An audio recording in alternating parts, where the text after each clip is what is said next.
पे आप सभी का स्वागत है। सो गाइस कैसे हैं? उम्मीद करूंगी सब बहुत ज्यादा अच्छे होंगे।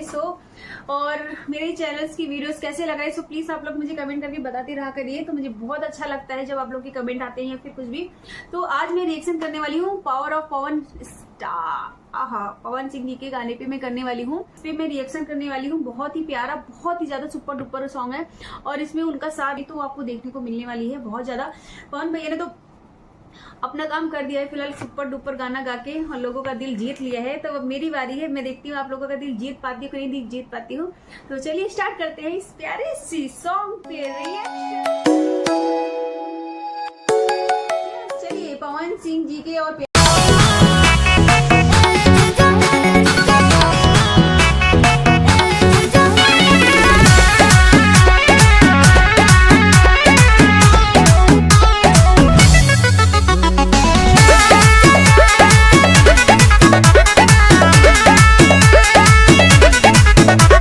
साली हो सकाने अब बाबे नहीं चले के कहिलू पलन तू त झूठे पैदल के तो का करे?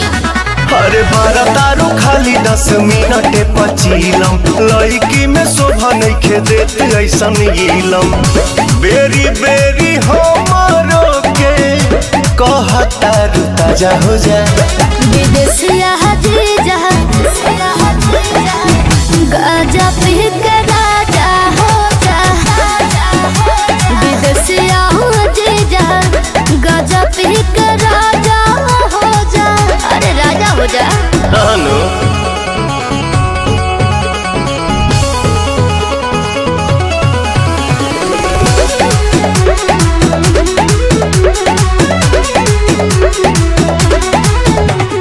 भोला जी के बूटी पिए मारा तो ठीक लागे, मौगी पिए त लागे बाउर हो। तहरा दिमागवा पन सौ न चढ़े बेरी बेरी बनावता रुआउर हो। नया जनरेशन हो। पहिले तो रहनी नदानी नया जीजा जिसे आने भइने सामने में हम शिवदानी के दीवानी भइने। बाजा तारू भोनूर भोनूर जा तू होने बाजा हो जा। विदेशी जीजा गाजा पी के राजा हो जा। विदेशी जीजा गाजा पी के राजा हो जा।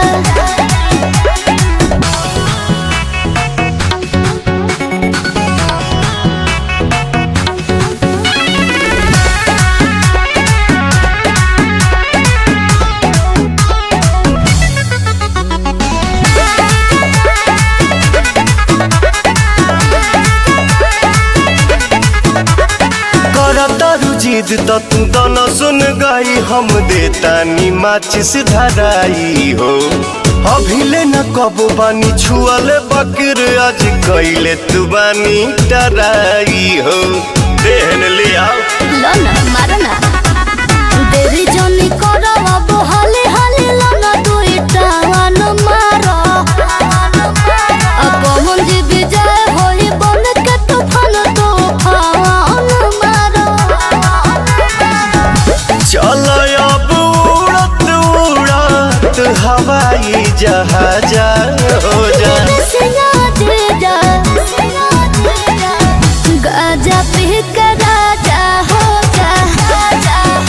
विदेशिया जीजा गाजा पी के राजा हो जा।